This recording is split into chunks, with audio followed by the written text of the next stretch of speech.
Let's bring in our next guest. Skyping in from Washington, D.C., the Deputy Communications Director of the Republican National Committee, Sarah Isgur Flores. Sarah, it's so good to have you back.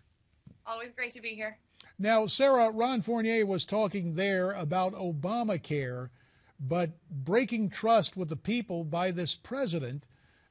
Continuing in that vein, seemed to be happening or will happen tonight on immigration. Your take on the president moving forward with a call for amnesty that he's going to try to, quote, grant via executive order.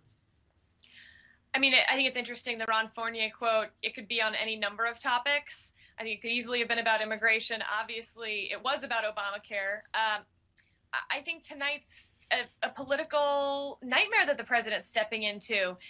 Even for people who might agree with him policy-wise, this isn't the way to do it.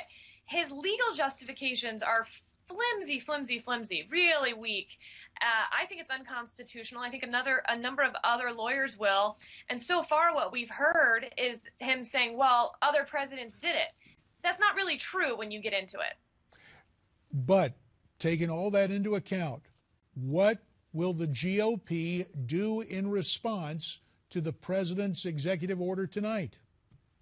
There are a number of options that have been on the table. I think that we still have yet to really see the details of what this plan is, so I think that the GOP's response will.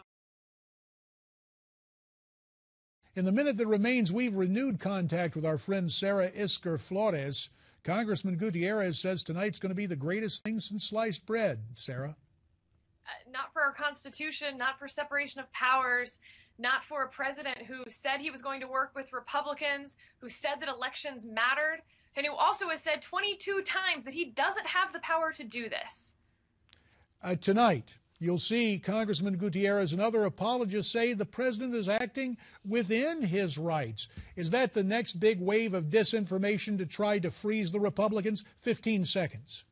Absolutely, and they don't have a good argument for it. They're going to point to previous presidents, Presidents Reagan, President George H.W. Bush, and it's not true.